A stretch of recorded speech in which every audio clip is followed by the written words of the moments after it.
ya tengo a mis invitadas del día de hoy. Qué placer tenerlas acá. Las voy a presentar. Bueno, por un lado, María Rosa Menéndez. Ella es arquitecta, amiga también. Y Noelia Ferrero, que es docente, técnica en paisaje urbano y rural y además apicultura. Bueno, muchas gracias por estar acá y bueno, por prenderse a esta entrevista.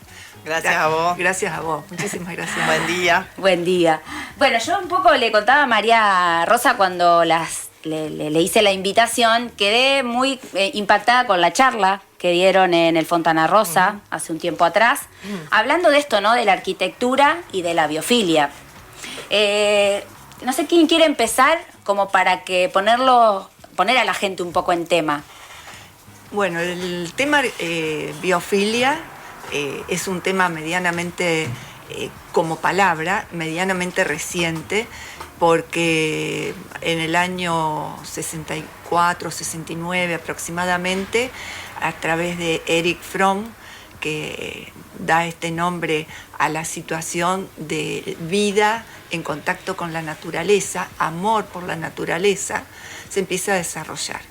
Y es Wilson quien, un biólogo que en el año 80 aproximadamente, y de ahí hacia adelante, ya lo desarrolla más en contacto con el hábitat. A partir de ahí es un término que se empieza a utilizar mucho y se populariza a partir más o menos del 2010. Y en realidad el significado es ese, el amor a la naturaleza, incorporar la naturaleza a nuestra vida. A nuestra vida. Y la que maneja muchísimo el tema de la naturaleza es Noelia. Noelia. Yo manejo la naturaleza. No, bueno, voy a aprovechar ya que mencionaste Fontana Rosa. Sí. Eso fue una charla que dimos a través de la Universidad Abierta para Adultos Mayores, donde doy clases, digamos, hace casi 8 años ya. Que está bueno, digamos, que lo hayas dicho y que arranquemos así hablando, porque claro. Bueno, en realidad me conociste a mí porque fuiste a esa charla. Y esa charla viene de la UNR, entonces eso está bueno, digamos, está bueno.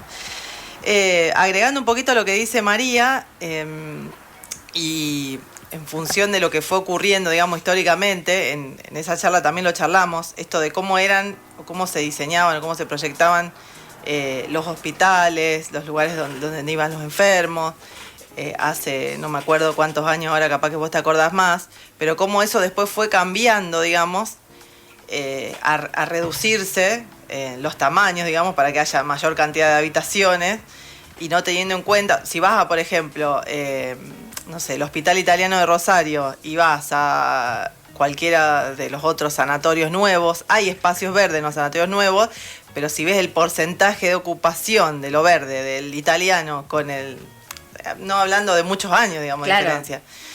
Entonces, bueno, cómo se proyecta ahora y cómo se proyectaba antes en cuanto al porcentaje de verde y la importancia que tenía eso. Yo siempre cuento, me quedó la anécdota de una alumna que contó en una de las clases, porque pregunté, bueno, ¿algún recuerdo que hayan tenido en relación a la naturaleza, ustedes o algún familiar?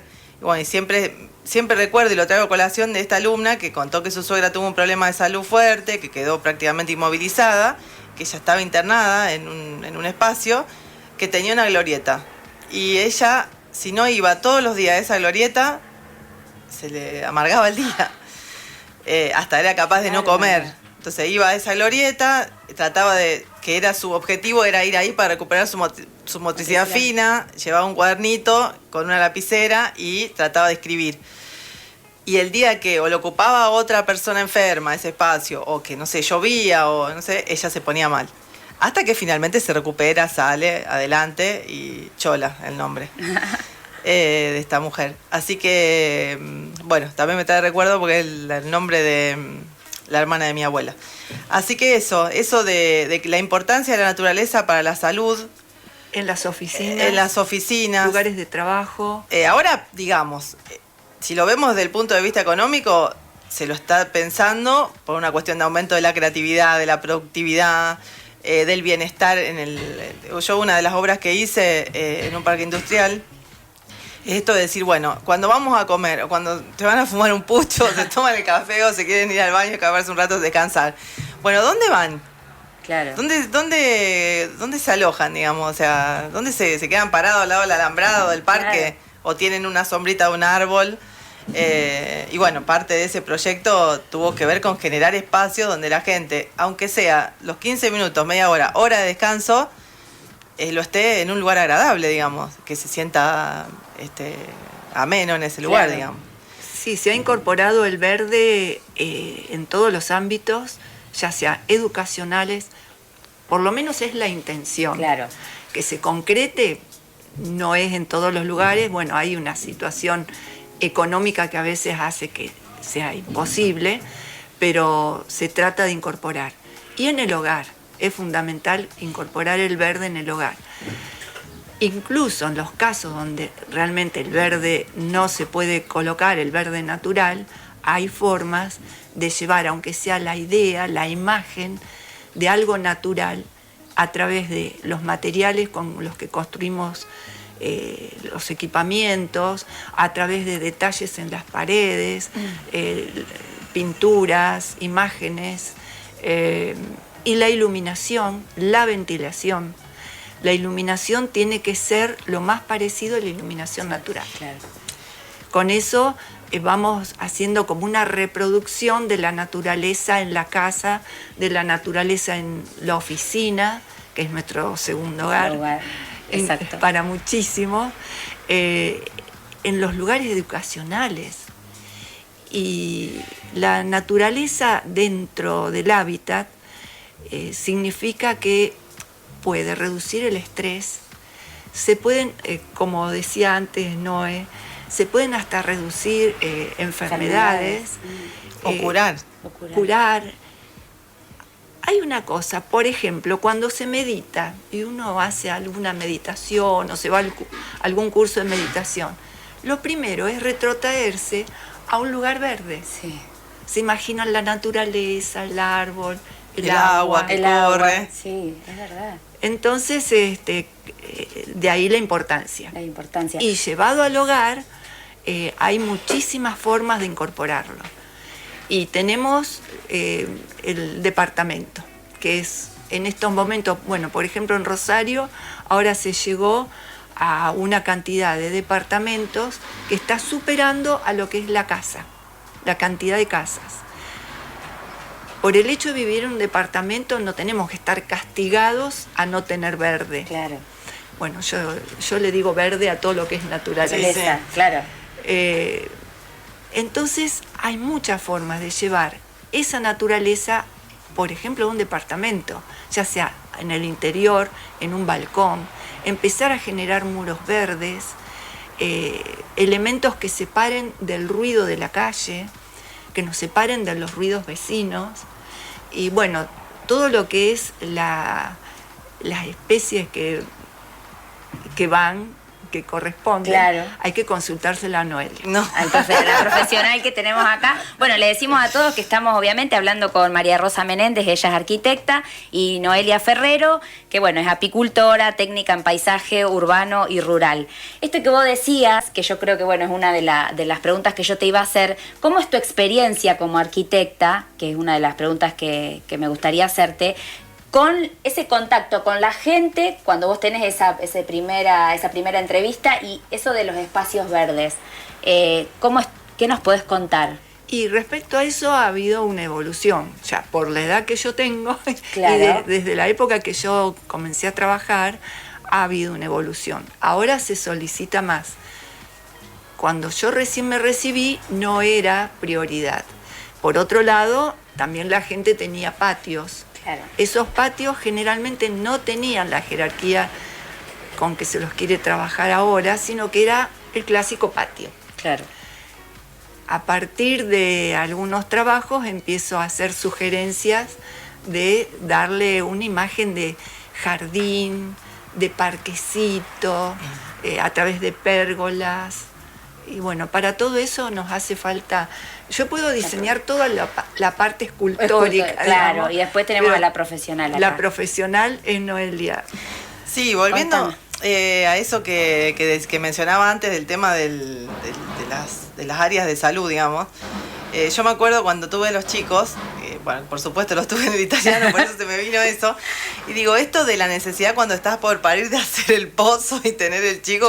Como lo hacen, digamos, en algunas culturas, de lo importante que era para mí ese espacio, digamos, esa ventanita al verde, digamos. Y entre el primero y el segundo, cuando tuve a Sara, quería la misma habitación que daba al mismo verde, al mismo árbol, qué sé yo, bueno.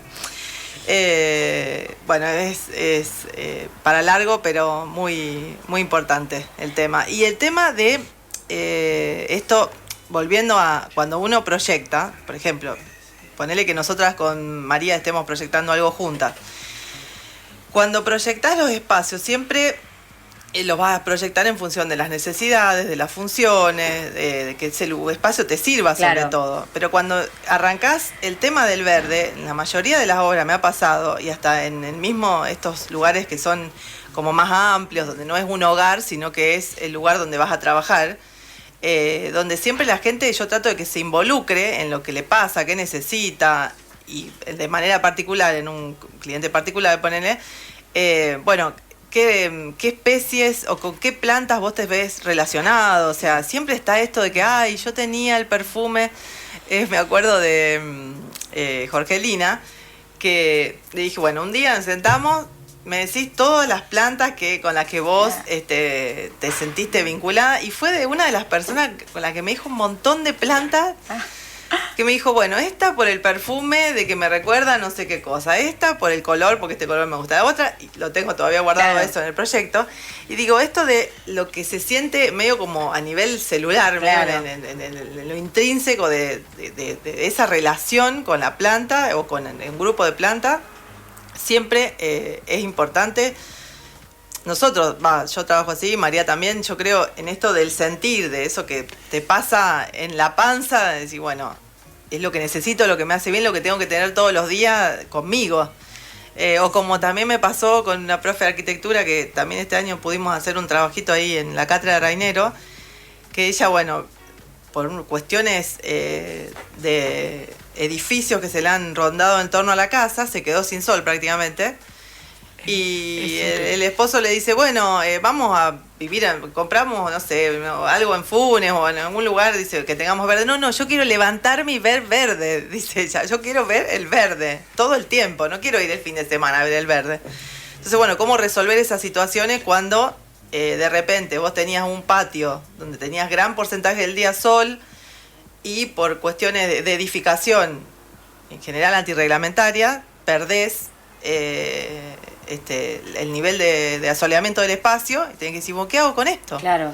¿Me voy? Porque me quedó un pozo. Claro.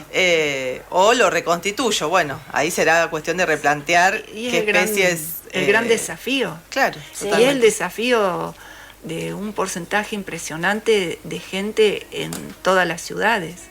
Cómo reconstruir esa calidad de vida en espacios tan duros, rígidos, con tanto cemento. Sí. Vos sabés que hicimos una encuesta anticipando el programa en redes sociales y explotó el tema de las plantas. A ver. Vamos con la primera pregunta. Perdón, ¿la encuesta fue recién o la vienen haciendo hace varios días? El jueves. El jueves arrancamos. Bien. Bueno, y la gente empezó a preguntar y está bárbaro. Dice, ¿la planta de interior quita oxígeno? No, al contrario. Bien. Al contrario, no. Otra, ¿la yerba nutre a la planta?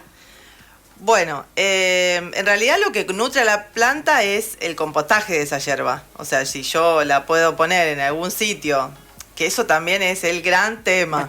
O sea, cómo empezar a trabajar en casa desde muy chiquitito cuando tenemos hijos, o bueno, si no, cuando nos toca en el momento de la vida tomar la decisión de empezar a separar. Porque es una pavada, es una cuestión de disponer un espacio en casa para hacerlo. Y bueno, que la compostera esté en todas las casas, ¿sí? Viva en un monoambiente. Sí, tal cual. No es cuestión de lugar. No es cuestión de tener media hectárea. O vivir en el campo para poder hacer compostaje. Porque muchos dicen, ay, no, pero el olor... No hay olor. Entren a la red argentina de compostaje, que hace poquito se inauguró armaron la Asociación Argentina de Compostaje. Van a Buen tener dato. ahí información de lo que quieran. busques.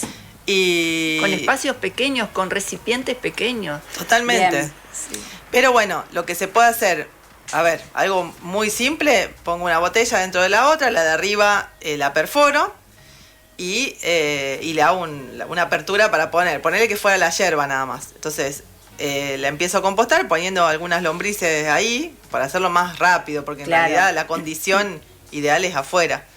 Y cuando eso va compostando, lo voy utilizando. La yerba no le va a hacer nada a la planta, va a ser como una especie de chip. Supongamos que tengo una maceta y le voy a poner yerba arriba. Bueno, va a mantener la humedad de la planta. Cuando eso se composte, o sea, a ver, no quiero ser muy compleja en la respuesta, Claro. pero si la yerba tiene que tomar de la planta para poder hacer el compostaje, hablando de balance químico, digamos, ahí vamos a estar más complicados. Entonces, prefiero secar la yerba, o sea, la uso para el mate, seco la yerba y después la uso como una cubierta. Pero va a nutrir realmente a la planta cuando la composte. Perfecto. Vos hablabas en la charla que fui, el tema de, vos hablaste de cómo hay que mezclar la tierra, que me pareció interesantísimo. Sí. Hacenos un resumen acá. Bueno, Yo no lo sabía, por ejemplo. Sí. Bueno, yo Vamos hablé- a escuchar atentamente. yo hablé de los sustratos en la charla. Bueno, ¿por qué uno arma un sustrato? En general, armamos un sustrato cuando queremos poner una planta en un contenedor. Si yo la voy a poner, por ejemplo, quiero tener un limonero en casa. Bueno, lo Qué pongo buen tema. afuera. Lo pongo afuera, en el patio, tengo lugar. Lo voy a cuidar de las heladas durante los 3 primeros años, si es un espacio donde sufre del frío. Y si no, lo pondré en un lugar reparado, porque si estoy en la ciudad lo voy a poder tener tranquilamente y con los nutrientes del suelo esa planta va a andar bárbara. Ahora, si yo quiero poner un limonero en un contenedor, voy a tener que armar un sustrato. ¿A qué llamamos sustrato nosotros? A una mezcla de componentes. Siempre uno cuando dice qué hacer, se está poniendo en una posición de qué defiende y qué no, digamos. Si vos te vas a hablar ahora con los naturalistas santafesinos o con los grupos como de Caro Diotti o Maindumbí o qué sé yo, bueno, ellos van a ser pro no usar turba. Porque a la larga se termina siendo antiecológico. Pero bueno. Perdón, ¿qué es la turba? La Para el que no turba sabe. es, si vos vas a un gran bosque, en el sur de la Argentina, por ejemplo, se van con lo que va cayendo, digamos, se va armando como un colchón debajo de los árboles, a lo que le llamamos turba. Turba. En general dice turba patagónica. Es como eso que esos colchones que se van armando. ¿Vieron cuando uno va a un parque Sí. y llovió hace poco y se siente ese perfume que tiene la tierra, que cuando evapora ese perfume, La tierra mojada. la de la tierra mojada? Claro. Bueno, eso pasa con esto que se va depositando de años y años y años, que va cayendo y se va descomponiendo por los microorganismos que están en el suelo y demás. Pero bueno, para no hacer larga la respuesta, un sustrato es una suma de composiciones, digamos. Entonces yo voy a hacerlo como si fuera una torta, ¿no? Voy a decir, bueno, una parte voy a poner de una cosa, otra parte de otra y otra parte de otra. Cuando mido partes, siempre mido con lo mismo. Si vos digo tazas, son siempre la misma Mismas taza. tazas. Si digo baldecito, será siempre el mismo baldecito. Ayuda mucho y la respuesta la voy a hacer concisa, pero es mucho más amplia, digamos, porque depende de la especie, es el sustrato que yo voy a utilizar. Ah, Si voy a poner una claro. suculenta, no voy a Buena utilizar clara. el mismo sustrato que para una begonia o para un helecho. Claro. ¿Sí? Pero bueno, pensemos que una cosa universal puede ser el compost. O sea, yo puedo cultivar una planta Ahí está. en compost, no en humus, en compost. En tierra compostada. Cualquier planta, la mayoría de las plantas. Ahora, si voy a la begonia, por ejemplo, si me quieren mandar a mi casa, todas las que tengan, yo las quiero. Las recibo con mucho gusto. Las colecciona. A mí me van a conocer. ¿Viste esa chica, la de la begonia? Bueno. Se aceptan donaciones. Claro, la begonia va a necesitar siempre. Y bueno, y en ese sustrato vamos a tener un pH, que el pH es lo que mide la alcalinidad o la acidez de algo. Entonces, vamos a necesitar pHs más ácidos o más neutros o más alcalinos. En general las plantas están entre el neutro y el ácido. ácido. Es raro que una planta pueda vivir en un sustrato alcalino. De hecho, todas las coníferas, si estuvieran en un suelo alcalino, se terminarían secando en algún momento, digamos, porque necesitan de acidez. Entonces, bueno, supongamos que vamos a poner una begonia. La begonia necesita también un buen drenaje, porque es una planta que es ya de por sí reservoria de agua. Entonces, en sus tallos contiene agua, como si fuera como una bulbosa. Una bulbosa, muy claro. parecido. Bulbosa, una cebolla, una bulbosa. Entonces, para la begonia vamos a necesitar de drenaje, podemos poner leca o arena. La mayoría de los libros van a encontrar que cierto porcentaje de arena. De arena. Puedo poner compost, arena y chau, y no se va a morir la begonia. Pero bueno, en el porcentaje es así. Volviendo al limonero, para decir, bueno, ¿puedo tener un frutal en un contenedor? Sí. Sí. Hoy en día ahí vienen maceteros de geotextil que son livianos, que se pueden poner en cualquier balcón, ningún problema, el macetero no aporta peso a ese balcón. Y el sustrato lo vamos a armar, vamos a poner una parte de turba, vamos a poner una parte... no digo que sea una parte, sino, claro. Podemos decir que ponemos un 25% de turba, un 5 o un 10% de perlita. La perlita es volcánica, digamos, parece unas bolitas de tergopol, que eso lo que va a hacer es aumentar la estructura, digamos, mejorar la estructura del suelo, y va a mejorar el drenaje y va a ser reservorio de agua, porque tiene la capacidad de llenarse de agua, la perlita. Y vamos a poner tierra negra también, como siempre. Claro. La tierra negra. Y después me dicen, ay, yo tengo esta planta, no me crece, le puse tanto, crece la planta. La tierra negra, o sea, la planta necesita los nutrientes. ¿Y dónde están los nutrientes? En la tierra. O sea, agua y nutrientes que están en la tierra. Si no lo vamos a cultivar en tierra, bueno, lo hacemos de hidroponía. Le ponemos la hidroponía no es magia, o sea, va a través del agua los nutrientes que necesita la planta. Entonces, bueno, siempre tiene que haber tierra negra. Siempre. Es más, vos siempre también traigo ese caso de decir, bueno, cualquier lugar que uno va, cualquier condición social que sea, la latita bueno, esa es la tierra que sacó del patio la señora, claro. y vino cualquier planta, digamos. Después, bueno, la regulación del riego fue. Así que bueno, poniendo esas partes, que para redondear la pregunta y ya terminarla, esos componentes van a brindarle distintas alternativas a la planta. Y van a hacer de que nosotros tengamos más garantía de que esa planta pueda prosperar. Y después, en contenedores, cuando ponemos frutales en contenedores, por ejemplo, vamos a tener que fertilizar 4 veces al año por lo menos. Siempre hay que fertilizar. Mirá, me estás dando un datazo para mi limonero de la terraza. Que está amarillo, ¿no? Sí, vos sabés que tuvimos una época, sí, le falta. Ahora, tuvimos una época que se nos llenó de hormigas. Ay, le falta ¿Hormigas negras o coloradas? Negras. Ah, negras. Grandes.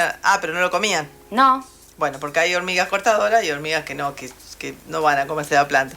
Pero bueno, quiero que no quede en la nada lo que dije del sustrato. Perdón, que es importante. Siempre vamos a tener que poner una buena parte de tierra negra. Supongamos, 50% de tierra negra, ¿sí?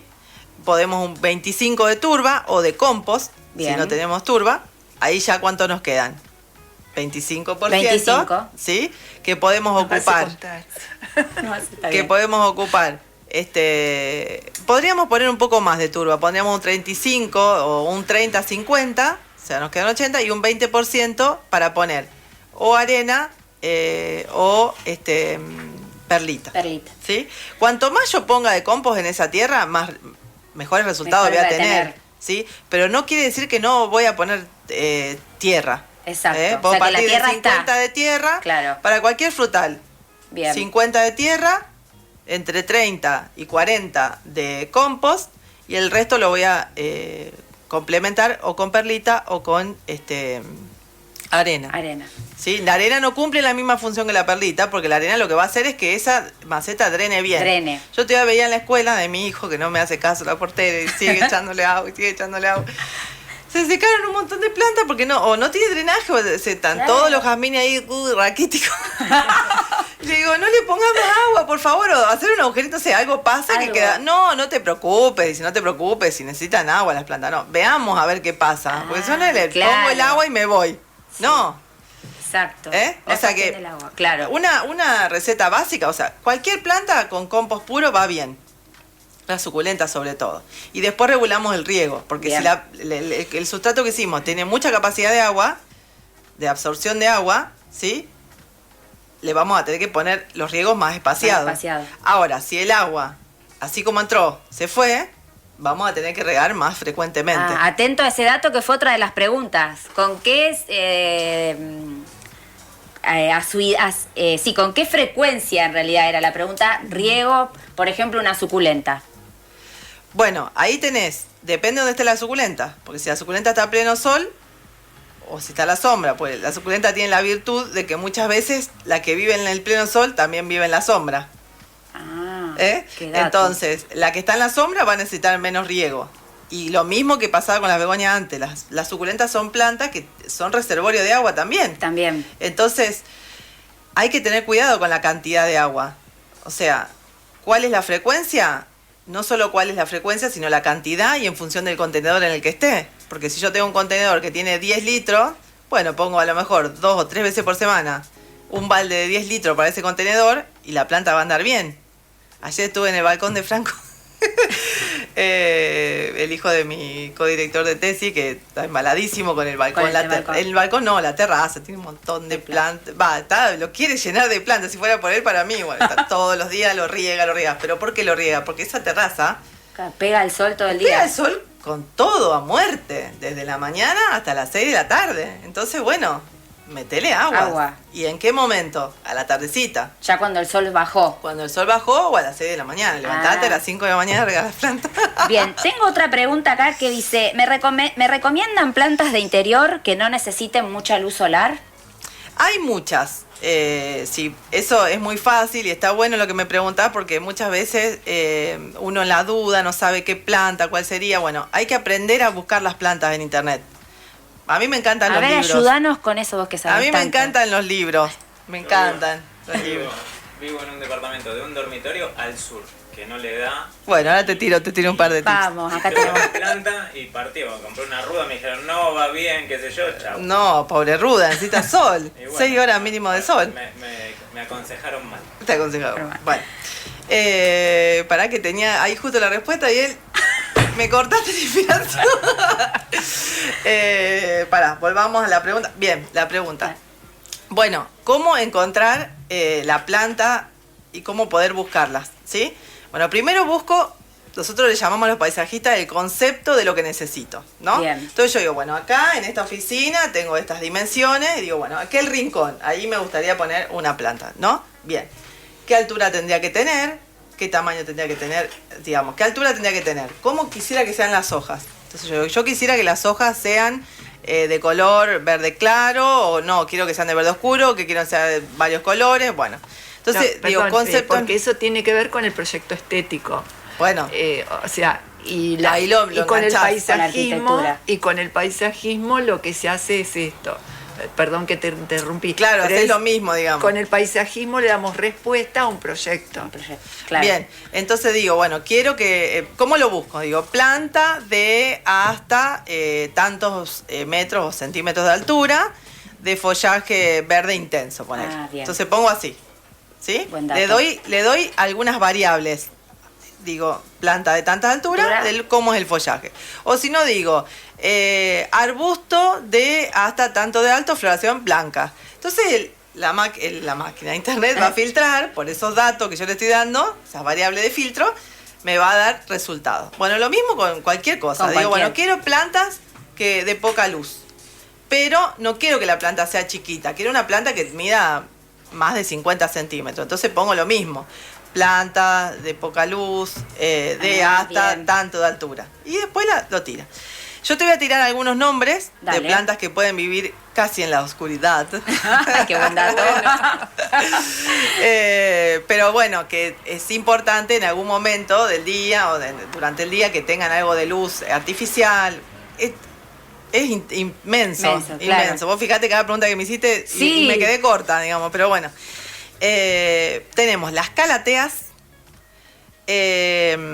las hojas de salón, charol, lo pueden buscar así como nombres. Bueno, después tenemos los nombres vulgares y los nombres científicos de las plantas. Claro. Bueno, las calateas serían nombre científico, aspidistria sería el nombre vulgar científico de charol o hoja de salón, los potus van bien en cualquier lugar.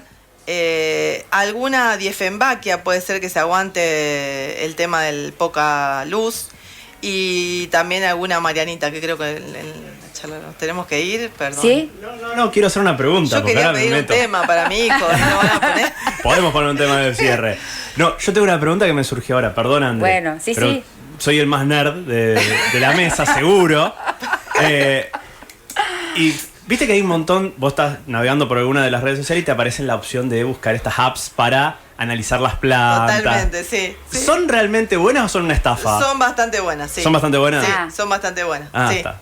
Porque sí. muchas que yo una vez tuvimos un problema con una planta de interior, época de invierno, donde pones la estufa al mango. ¿Ves? Ahí empiezan a aparecer todas las otras variables. Claro. Digamos. Porque justo Y empezó a hablar de interior, de la luz, hace yo me frío en acordé el de lugar. eso. Bueno, entonces ¿qué pasa? Aparece la estufa o la calefacción. ¿Y qué pasó con la planta? Estaba en un lugar donde no había calefacción. Y bueno, le cambiaste el hábitat. Entonces, dale. Entonces eso. La pregunta es la app, sí. Claro, las apps están buenas. Lo que es importante es aprender a observar, como en todo en la vida, ¿no? Claro. Aprender a observar las plantas, porque si yo las puedo aprender a observar, no va a ser lo mismo una hoja lanceolada, o sea, una hoja larga, que una hoja palmada, o sea que va a tener un más ancho que largo la hoja. Entonces, una vez que empecemos a observar esas cosas, nosotros buscamos con la app. Y la app me dice planta de flor violeta, hoja lanceolada. Y la que vos ves no es lanceolada, es palmada. Claro. Bueno, tendré que buscar otra opción. No quedarse, o sea, muy probablemente yo he tenido alumnas que van cuando yo no me acuerdo un nombre, ay, para que yo te la busco, porque imagínate, son 500 plantas y a veces no me acuerdo. Sí. Entonces, bueno, lo buscan y hacemos ese otro filtro, digamos, de observar si la respuesta realmente es la correcta o no. Pero funciona. Bueno, bien. Porque él es usuario de la app. A ver, la planta se nos está secando. A ver, ¿qué puede ser? ¿Qué puede ser? Falta de agua o de que no... Las que te aparecen guacha y vos decís, ¿será algo copado? ¿Será suyo? Muy buena. Entonces vos decís, a ver qué es. Si lo mantengo, lo saco. O lo saco, porque te saca también energía para las otras. Sí, totalmente. Si tengo una capacidad de nutriente, de X cantidad de nutrientes y agrego otra planta, bueno, tendrán que repartir. Claro. En la convivencia.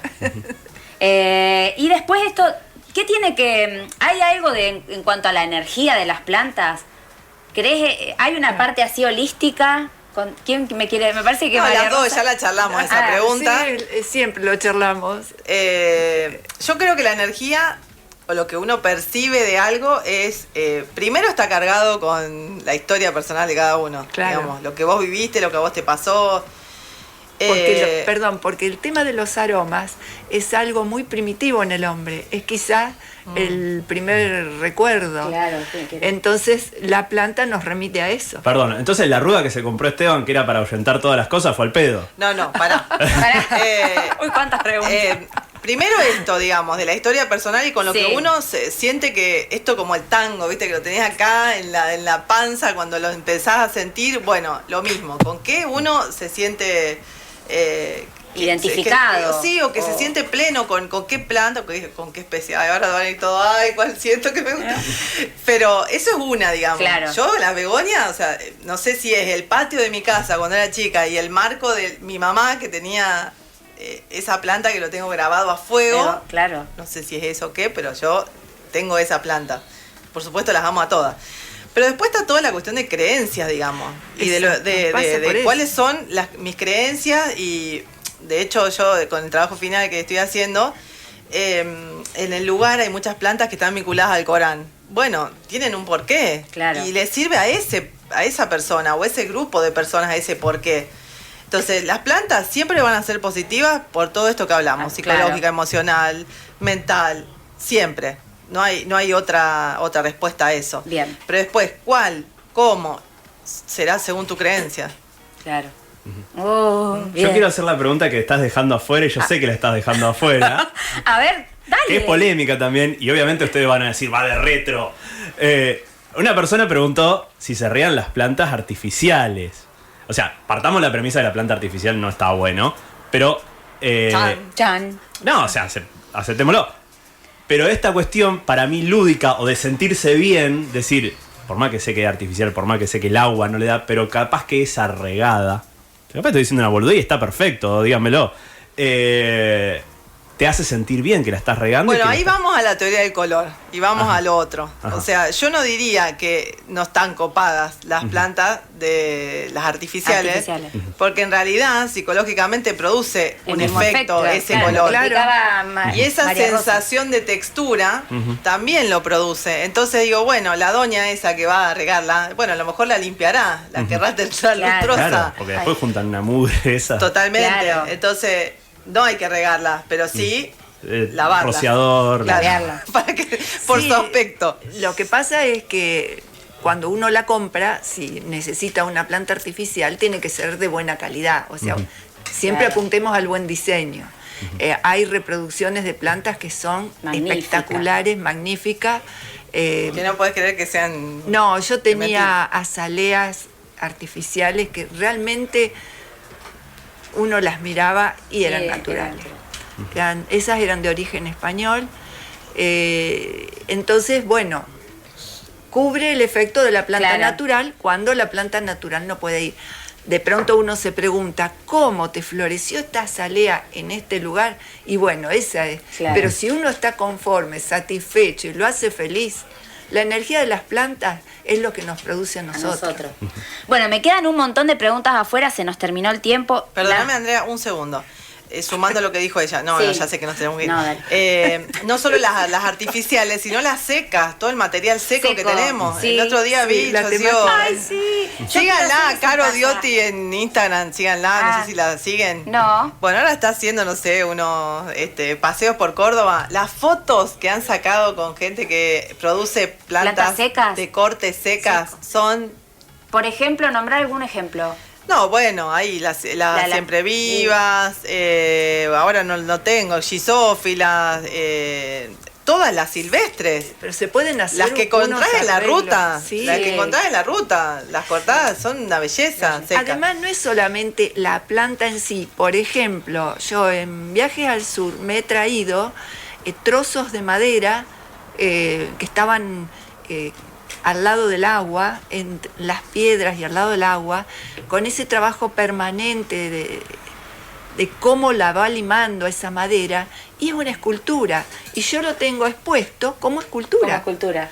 Claro. Ahí me muestra Manuel una foto de Caro. A ver, Dice, es "Les esa, es la comparto que yo te estoy algunas hablando". De los cientos de fotos y videos divinos de estos días del tercer grupo Jardines de Córdoba. Sí, esa es la foto. Mirá Esa lo es que la foto. Eso es en Argentina, no en Inglaterra, Mirá ni en vos, qué California. belleza. Sí, eso es Argentina. No, bueno, gracias por darnos Sí, sí. el dato. Me quedan un montón de cosas afuera. Sí. Ahí vamos a ver algo un poquito de Casa Foa, que yo pude estar la Sí. semana pasada ahí. No tenemos tiempo. Dale. Queda para una nueva Sí, invitación, obviamente, pero sí quiero que nos vayamos con una reflexión, que yo se las pasé. El cambio climático es ahora nuestro desafío, leí en un libro el otro día. ¿Cómo me completarían ustedes la frase? Que me diga cada una. Ya lo decía Peter Senge en el 2000, pero bueno. Creo que es un poco para redondear todo esto. Primero, la labor cotidiana, eso yo te lo dije hace un rato, Sí.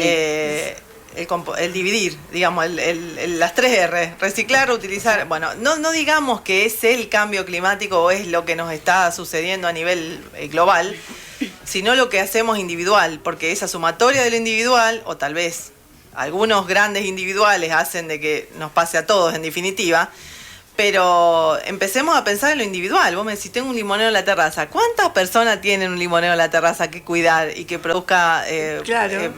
oxígeno para ese lugar y que esa suma de todos después, digamos, va a dar un resultado? A eso tenemos que apuntar, digamos. A la acción individual y estar alerta a lo social en el sentido de denuncia. No, me Claro. refiero a denuncia en cuanto a que lo verde se tiene que seguir difundiendo para que sea nuestra protección. Tenemos que defender la tierra, defender los ríos y hacer nuestra labor individual en el hábitat donde estamos. ¿Dónde estamos? Ya sea Ese granito de arena que de yo creo. vida, de Claro. trabajo, a nivel educacional, a nivel salud. Sí, bueno, y acá en este medio que me parece tan importante. Sí, y que por nos eso- sigan a nosotros también en las redes. Sí, ¿eh? ojo. Yo soy Noelia con Entre Pétalos. que es Perfecto. nuestro proyecto de vida con mi compañero. María Rosa. María Rosa Menéndez. Perfecto, bárbaro, para seguirlas y bueno, para estar con toda esta temática que, bueno, me parece espectacular.